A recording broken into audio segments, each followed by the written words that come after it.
आज आपण या ठिकाणी आर्थिक साक्षरता ह्याविषयी आपण आज या ठिकाणी आपण माहिती घेणार आहोत. तर आर्थिक साक्षरता ह्याच्यामध्ये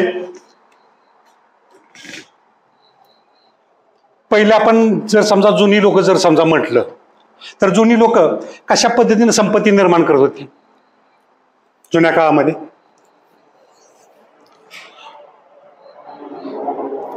काय? जमीन, बरोबर. अजून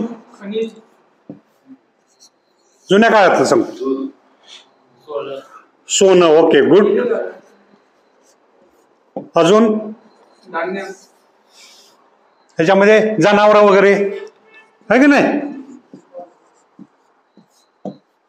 जुन्या काळामध्ये जमीनदार वगैरे, त्यानंतर ज्याकडे सोनं वगैरे असेल तो श्रीमंत, जनावर ज्याच्याकडे जास्त असेल ही व्यक्ती श्रीमंत, बरोबर आहे. तर ह्या पद्धतीनं जुन्या काळामध्ये होतं. पण आता दिवसेंदिवस सगळा बदल होत चाललेला आहे. तर ह्याच्यामध्ये आता सध्याच्या काळात जर श्रीमंत व्हायचं असेल तर वेगवेगळं त्याला बाबी आहेत. तर त्या कुठल्या आपण त्या ठिकाणी म्हणू. तर ह्या तर बाबी आहेत का? आहेत, जुन्या पण आहेत. आता नवीन बाबी तर ती आपण ह्या ठिकाणी आपण बघणार आहोत.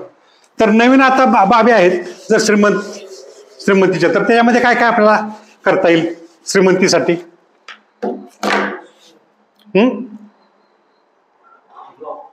काय काय? व्यवसाय. ओके. पण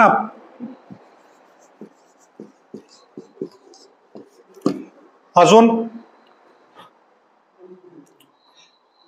आपल्याला वेगवेगळे आता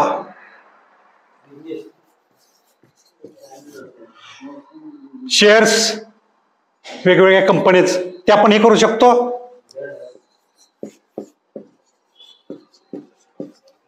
अजून काय करू शकतो? फंड. ओके, म्युच्युअल फंड वगैरे आपण हे करू शकतो. अजून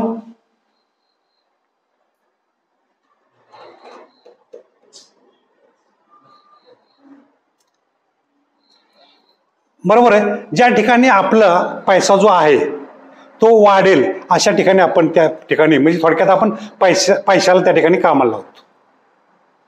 तर ह्या पद्धतीनं वेगवेगळे सोर्स आता ह्या म्हणजे जगामध्ये आता त्या ठिकाणी आहेत. तर त्याचा सुद्धा आपल्याला माहिती या ठिकाणी अपेक्षित आहे. तर ह्या गोष्टी का करावायच्या हे आपण या ठिकाणी आपण पहिल्यांदा बघूया. पहिली गोष्ट, आपण बँकेत पैसे ठेवले. आपण बँकेत, तर बँक आपल्याला समजा बँकेत 100 रुपये ठेवलं तर 1 वर्षानंतर आपल्याला बँक किती देते? नाही, इतकं देत नाही. पहिले देत होते, आता 3 रुपये देते. 3% म्हणजे किती देते? 103 रुपये देते. त्यानंतर हीच बँक ती 100 रुपये घेऊन कोणाला देते? कर्जदाराला. कर्जदाराकडून ती किती घेते? 12%. बरोबर आहे. म्हणजे 12 वजा 3 किती झालं? 9% कोण कमावते आता? बँक कमावते. बरोबर. मग ह्या पद्धतीनं आपला पैसा बँक काय करते? स्वतः घेते, तीच पुन्हा दुसऱ्याला कर्जानं देते आणि आरामशीर चांगल्या पद्धतीनं पैसे त्या ठिकाणी कमवत असते. मग आपल्याला सुद्धा चांगल्या पद्धतीने जर समजा इन्कम त्या ठिकाणी आपल्याला मिळवायचा जर समजा असेल तर त्याच्यामध्ये आता सध्या आपल्याला महागाई दर सगळ्यांना ऐकून आहे का? आता किती अंदाजे? त्याला इन्फ्लेशन रेट म्हणतात. महागाई दरला काय म्हणतात? Inflation rate. किती आहे आता महागाई दर सर्वसाधारण? 7% सर्वसाधारण आपण म्हणतो. किती आहे? 6 ते 7च्या दरम्यान महागाई दर आता सध्या आहे. बरोबर. तर आता महागाई दर म्हणजे काय? समजा एखादा मी 100 रुपयाचा पेन घेतला तर त्याची पुढल्या वर्षी किंमत किती होणार? 107 रुपये. बरोबर आहे. तर ह्या पद्धतीनं आपण जे काही पैसे आपल्याला जे आहे ठेवतो आपण, तर ती पैसे कशा पद्धतीनं म्हणजे ह्या पद्धतीनं आपल्याला, आणि हे 107चं पुन्हा त्याच्या पुढल्या वर्षी पुन्हा आणखी त्याच्यावर महाग आहे, म्हणजे सर्वसार आपण करू 114 रुपये. म्हणजे असं ह्या पटीत ही महागाई सतत वाढत जाते. मग आपण जर समजा हा जो पैसा आहे 3% जर समजा आपण हे केला तर आपला फायदा आहे का तोटा आहे? तोटा आहे, बरोबर आहे. तर ते कसं आहे ते आपण या ठिकाणी बघणार आहोत.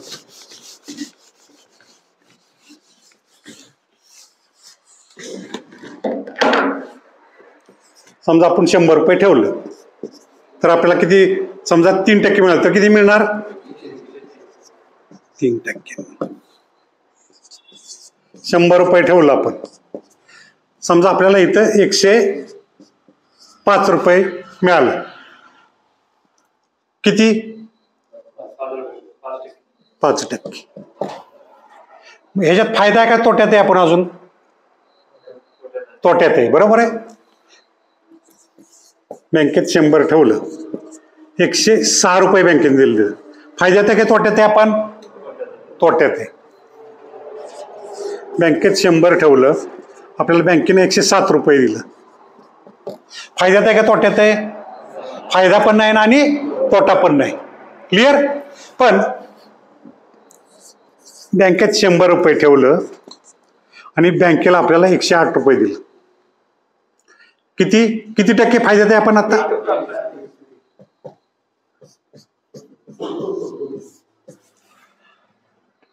पण बँक इतकी पैसे देते का?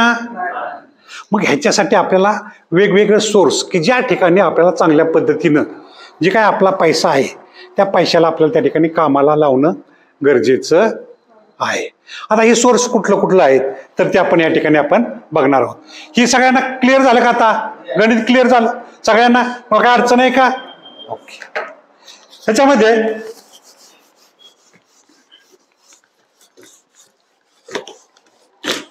आता ही जी वेगवेगळे सोर्स जे आहेत पैशाला कामाला लावण्याचं, त्याच्यामध्ये वेगवेगळे शेअर्समध्ये आपण इन्व्हेस्ट करू शकतो.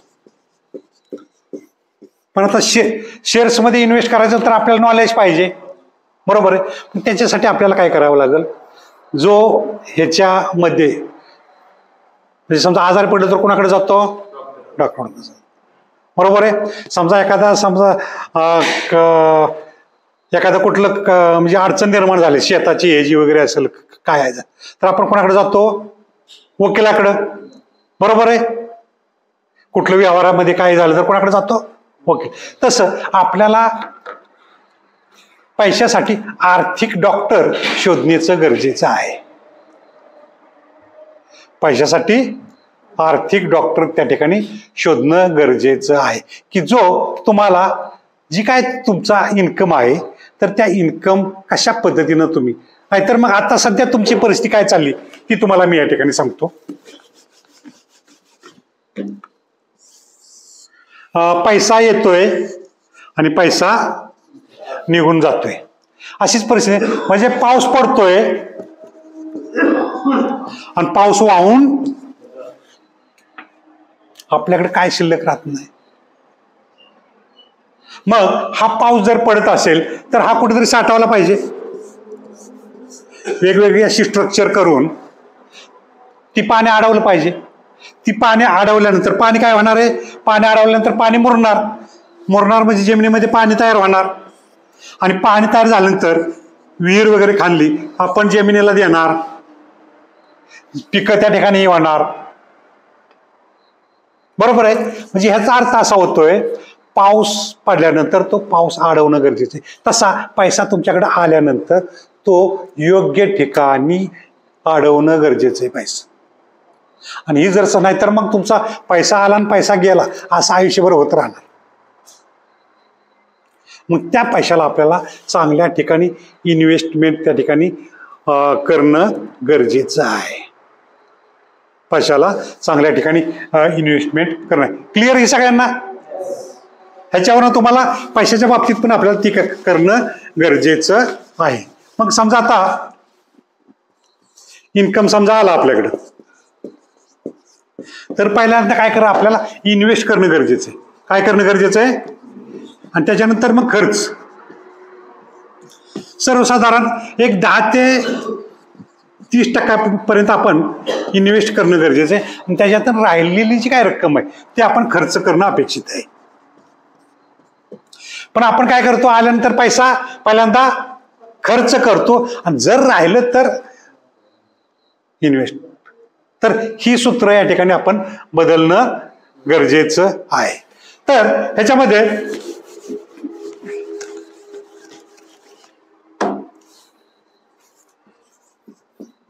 शेअर्स, बरोबर आहे. आता शेअर्सचं नॉलेज, परंतु आपल्याला थोडक्यात आपण वेगवेगळ्या आपण घरात वस्तू वापरतो. कुठल्या आता वस्तू वापरतो, समजा आपण तेल लावतो, कुठल्या कंपनीचं लावतो त्या कंपनीचा शेअर्स घ्या.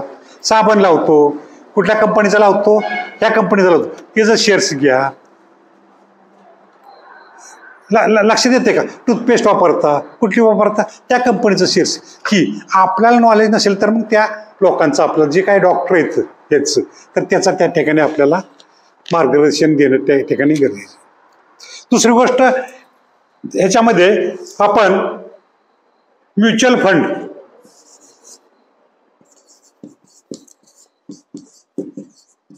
ह्याच्यामध्ये पण आपण त्या ठिकाणी गुंतवणूक सुरू. आपल्याला ह्याच्यामध्ये सर्वसाधारण 12% ते 30% आपल्याला ह्याच्यामध्ये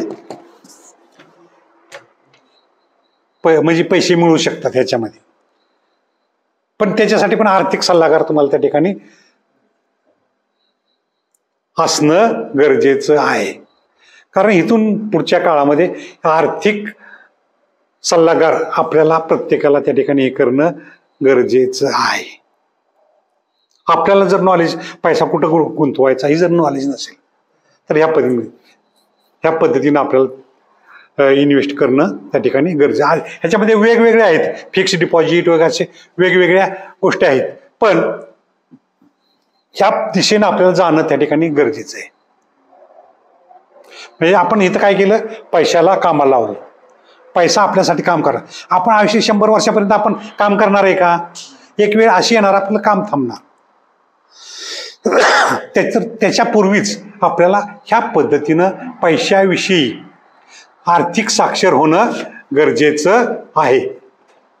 बरोबर आहे. तर ही प्राथमिक माहिती आपण आज या ठिकाणी पैशाविषयी आपण घेतली. ह्याच्या पुढेही समजा कोणाला काय अडचण असेल तर तुम्ही पण त्या ठिकाणी कॉन्टॅक्ट करू शकता आणि अशा पद्धतीनं आपण चांगल्या पद्धतीनं आपलं जी काय आर्थिक परिस्थिती आहे तर ती आपण दिवसेंदिवस चांगल्या पद्धतीने डेव्हलप करू शकतो.